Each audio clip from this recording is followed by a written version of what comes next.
बड़े बड़े नारे देते हैं। एक है तो सेफ है। सेफ अंग्रेजी का शब्द है, इसके दो मायने होते हैं अंग्रेजी में। एक तो होता है सेफ जो सुरक्षित होता है, दूसरा होता है सेफ जो तिजोरी होती है। और पूरा देश जानता है मोदी जी कि आपके राज में एक ही सेफ है, अडानी जी, और वही अडानी जी आपकी तिजोरी भी रखते हैं। इनके राज में ना किसान सुरक्षित है, ना मजदूर सुरक्षित है, ना मेरी बहनें सुरक्षित हैं, ना यहाँ के उद्योग सुरक्षित हैं। क्या सुरक्षित है? सिर्फ खोखले नारे देते हैं, चुनाव के समय आ जाते हैं, बड़ी बड़ी बातें करते हैं, चुनाव के बाद कुछ होता नहीं है। जो आज हमारा देश है, एक लोकतंत्र है, हमारा मजबूत संविधान है कि ये देश एक रहेगा, तभी हम अच्छी तरह से आगे बढ़ पाएंगे। कभी भेदभाव नहीं हुआ, कभी सरकारों ने ये नहीं कहा कि भाई हम सिर्फ एक प्रदेश का विकास करेंगे या सिर्फ एक इलाके का विकास करेंगे, क्योंकि जितने भी नेता रहे उन सब नेताओं ने हमेशा सोचा कि जो हमारा संविधान है उसने जो शक्ति दी है जन जन को, उस जन जन का प्रतिनिधित्व पूरे देश भर में होना चाहिए।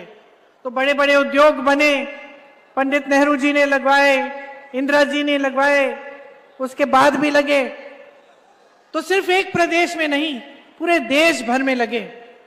बड़ी बड़ी संस्थाएं, एम्स जैसे बड़े अस्पताल, IIM, IIT, बड़ी नहरें, बड़े बांध पूरे देश भर में लगे। आज स्थिति क्या है? बड़े बड़े नेता आते हैं भाजपा के, शिवाजी महाराज जी का नाम लेते हैं, बातें बहुत बड़ी बड़ी करते हैं, साथ साथ शिवाजी महाराज जी का अपमान भी हो रहा है।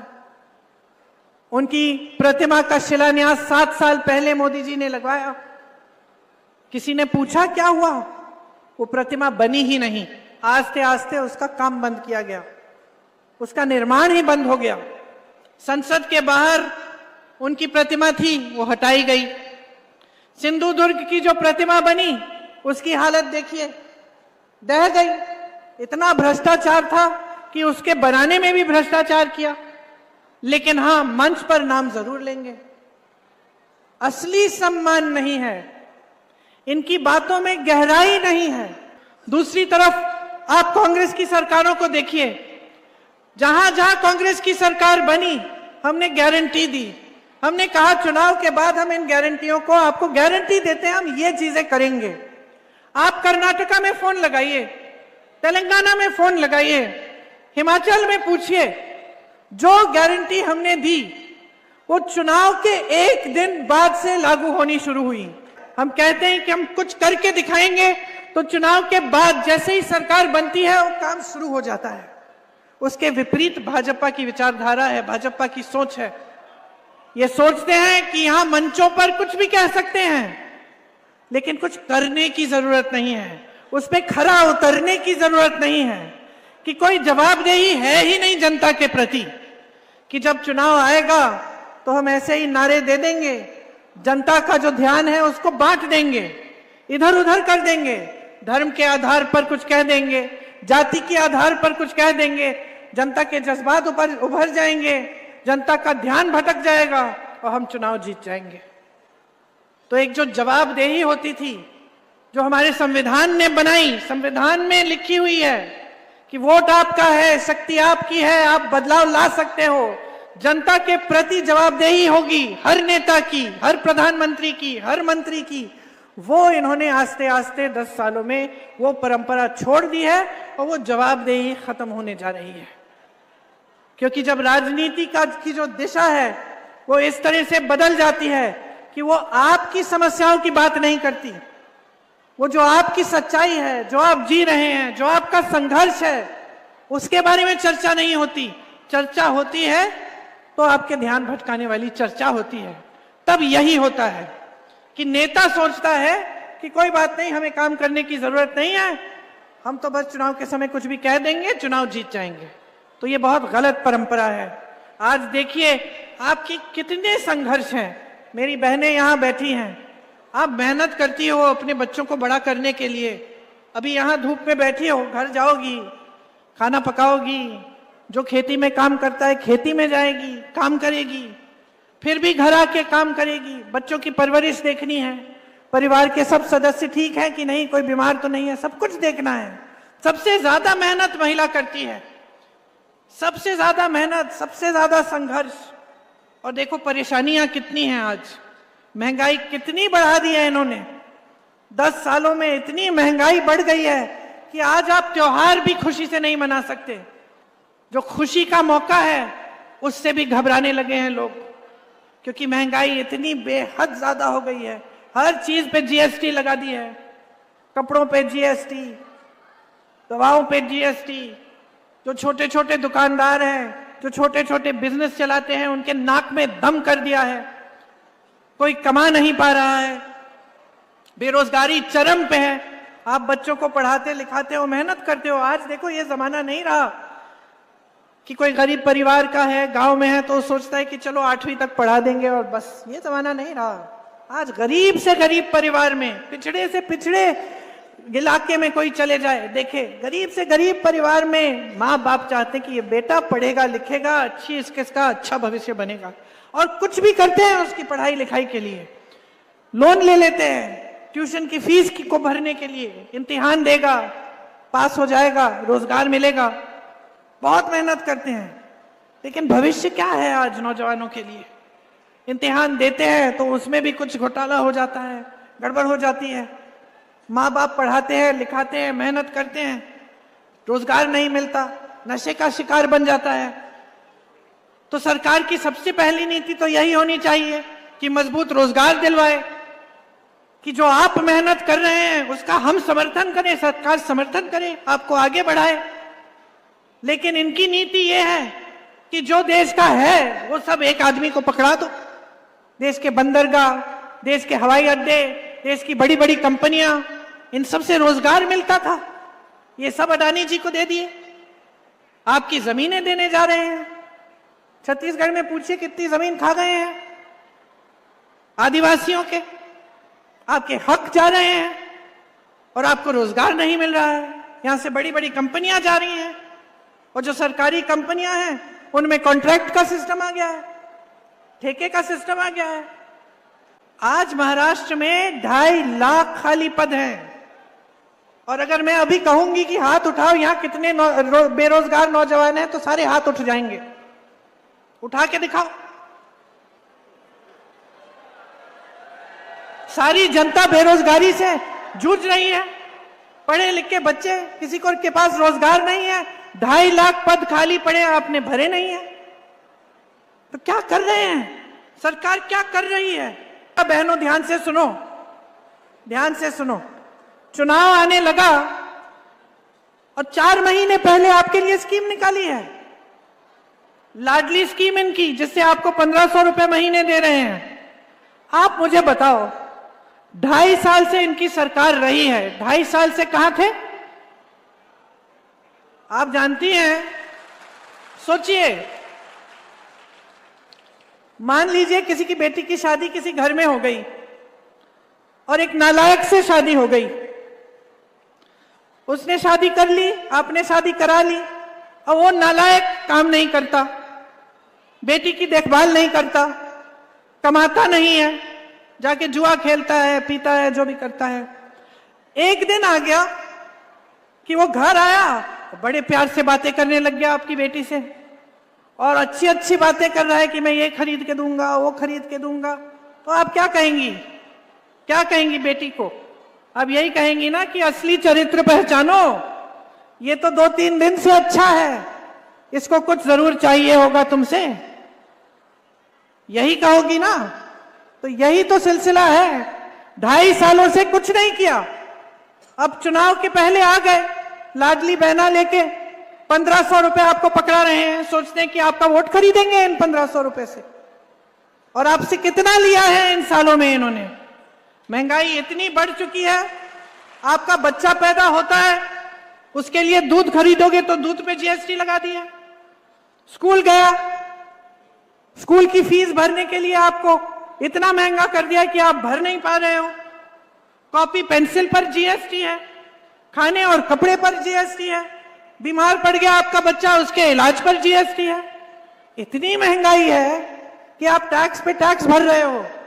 और ये बड़े बड़े उद्योगपति, इनकी टैक्स नहीं, इनकी टैक्स आगे नहीं बढ़ी है, आप पे टैक्स डालते रहते हैं। इनकी टैक्स वही की वही है जहां पहले थी, उसको नहीं बढ़ाया है किसी ने। 16 लाख करोड़ रुपए इन्होंने बड़े बड़े उद्योगपतियों के माफ किए हैं। किसानों का कर्ज माफ किया है? आपके लिए कोई भी सुविधा है?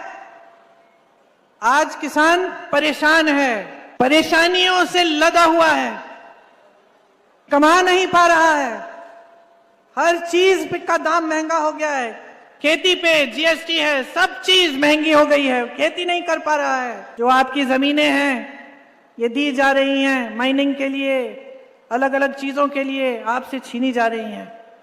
बड़े बड़े उद्योगपतियों के लिए, अडानी जी जैसे उद्योगपतियों के लिए सारी नीतियां बन रही हैं, लेकिन आपको जो सुरक्षित रखती हैं उन नीतियों को कमजोर किया जा रहा है। और मेरी दादी जी इंदिरा जी कहती थी कि जो आदिवासी भाई बहन हैं इनकी जो परंपरा है ये सर्वोपरि है। उस समय लोग इस बात की गहराई को समझते नहीं थे।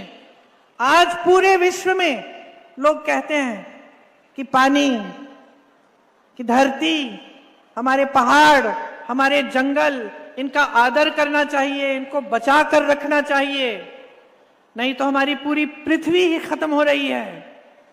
आज पूरी दुनिया आपकी तरफ देखती है कि आपके कैसे रीति रिवाज हैं, आपकी क्या परंपराएं हैं, आप किस तरह से अपना जीवन जीते हैं, जल, जंगल, जमीन का आदर करते हैं। ये बात उस समय इंदिरा जी समझ गई थी, इसीलिए उनका जो नाता है आपसे वो एक बहुत गहरा पुराना नाता था।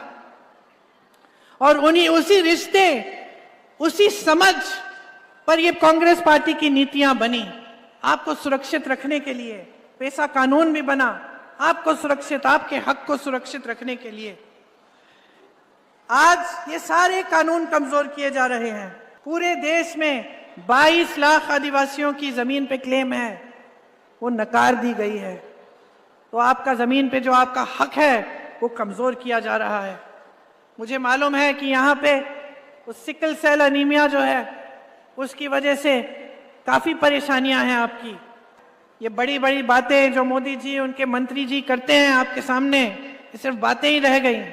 स्वास्थ्य की बात है, शिक्षा की बात है, बेरोजगारी की बात है, महंगाई की बात है, तो कोई काम नहीं हो रहा है। मैंने देखा और बहुत दुख हुआ इसे देख के कि मेरे एक आदिवासी भाई अपने बेटे की लाश को 15 किलोमीटर हाथों में लेके चले। अब आप सोचिए बहनें, हम सब माँ हैं, सबके बच्चे हैं, आप सोचिए कि किसी पे की ऐसी परिस्थिति बन गई, इतनी मुश्किलें लग गई उन पर कि उनकी ये परिस्थिति बनी कि ना एम्बुलेंस मिल रही है, ना स्वास्थ्य की कोई सेवा मिल रही है, अपने बच्चे की लाश को 15 किलोमीटर हाथ में उठा के चल रहा है। और मोदी जी कहते हैं तब सरकारें और थी, आज मोदी है। हाँ, आज मोदी जी हैं और ये परिस्थितियां हैं आपकी, ये समस्याएं हैं इतनी गहरी, इतनी गंभीर कि सामना कर नहीं पा रहे हैं आप। घबराहट हो रही है, कल फिर से हम जाएंगे, काम करेंगे खेती में, क्या पता कमा पाएंगे कि नहीं कमा पाएंगे। ये परिस्थितियां बन गई हैं आपकी। स्कूल नहीं है, अस्पताल नहीं है ढंग के, तो आगे भविष्य क्या है इस सदी में 2024 में? जबकि जैसे मैंने कहा सब चाहते हैं कि अपने बच्चे बड़े हों, पढ़ें लिखें, उनका भविष्य मजबूत हो, लेकिन ये परिस्थितियां बनी हुई हैं आपकी। यहाँ के मेरे भाई बहन जिनको 1971 में इंदिरा जी ने जिनका पुनर्वास कराया, आज उनकी भी बड़ी समस्याएं हैं और हम चाहते हैं कि आपकी भी समस्याएं पर ध्यान हो, और अगर हमारी सरकार आए तो हम आप सबको मदद कर पाएं। तो आप ही सोचिए कि आगे बढ़ने के बजाय आप पीछे हट रहे हैं। किसानों की कमाई बढ़नी चाहिए समय के साथ, वो घटती चली जा रही है। प्याज का निर्यात बैन कर दिया, बैन हटाया क्योंकि आप लोगों ने कहा कि ये ठीक नहीं है, बैन हटाया, एक्सपोर्ट ड्यूटी लगा दी, 50 लाख टन फसल बर्बाद हुआ। दूध के उत्पादक जो किसान हैं उनको सही दाम नहीं मिलता, संतरे के निर्यात पर ड्यूटी बढ़ा दी, खेती का सामान सब महंगा हो गया है, आज हर चीज पे जीएसटी है। तो आप बताइए आगे कैसे बढ़ेंगे। मेरे भाई राहुल गांधी जी ने एक यात्रा की, न्याय यात्रा थी। उन्होंने कहा कि देश के हर एक इंसान के लिए न्याय होना चाहिए। कश्मीर से कन्याकुमारी से कश्मीर तक यात्रा की, मणिपुर से मुंबई तक यात्रा की, और यही कहते गए कि हमें न्याय दिलवाना है जनता को, कि जाति जनगणना होनी चाहिए जिससे देश में पता चले कि सबकी क्या संख्या है और आरक्षण सही ढंग से दिए जाए। उन्होंने कहा कि आरक्षण पर जो 50% सीमा है वो हटनी चाहिए। हर रोज कह रहे हैं, देश के एक कोने से दूसरे कोने तक यात्रा करते हैं इसको कहने के लिए। और मोदी जी क्या कहते हैं? कहते हैं कि राहुल जी आरक्षण के खिलाफ हैं। आप सोचिए कितना बड़ा झूठ कह देते हैं आपके सामने। सोचते हैं कि आप देख नहीं रहे हैं कि कौन लड़ रहा है इस आरक्षण की 50% सीमा हटाने के लिए, कौन लड़ रहा है जाति जनगणना के लिए। मैं मोदी जी को चुनौती देती हूं कि मंच पे खड़े होकर एक बार कह दें कि जाति जनगणना करेंगे, एक बार कह दें कि ये जो 50% की सीमा है आरक्षण की वो हटा देंगे। हिम्मत करें। मेरे भाई का एक मंत्र है, डरो मत। मोदी जी डरिए मत, हिम्मत करिए, कह दीजिए कि आपकी सच्चाई क्या है, कि आप डरते हैं इस बात से कि आपने देखा कि जाति जनगणना के लिए कितना समर्थन था इस देश में कि आप चुनाव हारते हारते निकल आए, डर गए, इसीलिए आज आप ये बातें कर रहे हैं। वरना 10 सालों में आपने क्या किया है इसके बारे में देखिए। बहनों और भाइयों, बहुत समय हो गया है कि ये जो झूठी राजनीति है इसकी परंपरा चल रही है देश में। 11 सालों से आप देख रहे हैं, लगभग 11 साल होने वाले हैं, जो अपने आप को कहते हैं कि वो पाक हैं, कि भ्रष्ट नहीं है और सारी दुनिया भ्रष्ट है। उन्होंने क्या किया? उन्होंने आपकी बनी बनाई सरकार चुराई। आपने सरकार चुनी थी, अपने वोट की शक्ति से सरकार बनी थी, और मोदी जी और उनके लोगों ने घूस दे देकर, हजारों करोड़ रुपए दे देकर वो सरकार हटाई, सरकार बदली और एक नई सरकार बनाई। और आज सारी बातें बाहर निकल रही हैं कि उन चर्चाओं में भी अडानी जी बैठे थे। तो ये सरकारें बन किस लिए रही हैं? ये आपकी भलाई के लिए बन रही हैं कि इनके बिजनेस की भलाई के लिए बन रही हैं? ये आपकी भलाई और आपके भविष्य के लिए बन रही हैं, या खुद ये नेता अपने भविष्य को सुरक्षित रखने के लिए, सत्ता अपने हाथों में रखने के लिए, अपनी कुर्सियों के लिए बना रहे हैं? गहराई से सोचिए। और मैं सिर्फ आपको एक चीज कहना चाहती हूं, खास तौर से अपनी बहनों को, कि देखो अपने बारे में सोचो। नेता आपके सामने आएगा, मंच पे कुछ भी कह देगा। आजकल जमाना ये है, आजकल जमाना ये है कि ये जो मीडिया है हमारे सामने, इनको भी खरीदा जा सकता है। बड़े बड़े उद्योगपतियों की मीडिया है, आपको कुछ भी कहा जा सकता है। आप सिर्फ बातों के भरोसे मत चलिए। आपकी क्या परिस्थिति है? इनकी सरकार इतनी समय से है, क्या आपको पानी के लिए संघर्ष करना पड़ता है कि पानी मिल जाता है? क्या बिजली आ रही है आपके घर में? क्या कमाई हो रही है? क्या बेरोजगारी कम हो रही है? क्या महंगाई कम हो रही है? ये है असली सवाल। असली सवाल ये है कि आप इस देश की जनता हो, आपके जीवन में तरक्की आ रही है कि नहीं। ये एक सवाल है बस, इसके बारे में सोचो। अर्जुन की तरह अपना ध्यान एकदम एक चीज पे रखो, वो है आपका भविष्य, आपके बच्चों का भविष्य और आपकी जिंदगी, आपका जीवन। क्योंकि मोदी जी के मंत्री, जो यहाँ के मुख्यमंत्री हैं, वो सब अपनी ही दुनिया में रहते हैं। वो कभी जनता से मिलते जुलते नहीं है, कट गए हैं जनता से। उनको पता भी नहीं है कि आपके संघर्ष क्या है। वो तो सिर्फ मंच पे आके अच्छे अच्छे भाषण देके नए नए नारे देके चले जाते हैं। जीवन तो आप जी रही हैं, आप जी रहे हो। खेती में रोज काम करते हो, कमा नहीं पा रहे हो, घर जाती हो, बच्चे को खाना खिला नहीं पा रही हो, भूखी सोती हो क्योंकि देखती हो कि सबने खाना खा लिया है, चलो मैं छोड़ दूंगी, मैं कल खा लूंगी। ये परिस्थिति नहीं होनी चाहिए आपकी।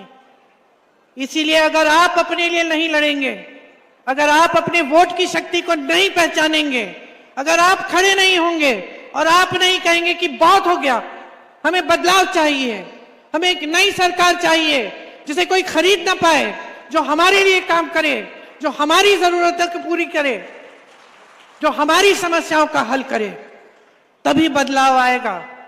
और सबसे बड़ी शक्ति मेरी बहनों आपकी है, सबसे बड़ी शक्ति। ये कभी मत समझो कि आप कमजोर हो, इस देश की आधी आबादी हो, कमजोर नहीं हो, इस देश की शक्ति हो, इस देश के भविष्य को बनाने वाली हो। बच्चे तुम पालती हो, उनका परवरिश तुम करती हो, पूरे परिवार की सेहत, पूरे परिवार का खाना, पूरे परिवार के लिए सारा काम तुम करती हो, आखिर में तुम सोती हो। ये देश तुम्हारा है, बशर्ते अपनी शक्ति को समझो, अपने आप को कमजोर मत समझो। ये समझो कि इस देश की महिला इस देश की रीढ़ की हड्डी है। जिस दिन खड़ी हो जाओगी और किसी के बहकावे में नहीं आओगी, जिस दिन कोई आपको बोले कि चुनाव के पहले लो 1500 रुपए लो, और उसके बहकावे में नहीं आओगी और उसके आधार पर वोट नहीं डालोगे, लेकिन अपने आधार पर वोट डालोगे कि अपना जीवन क्या है, कि अपने बच्चों की क्या परिस्थिति है, उस दिन से आपके जीवन में बदलाव आएगा।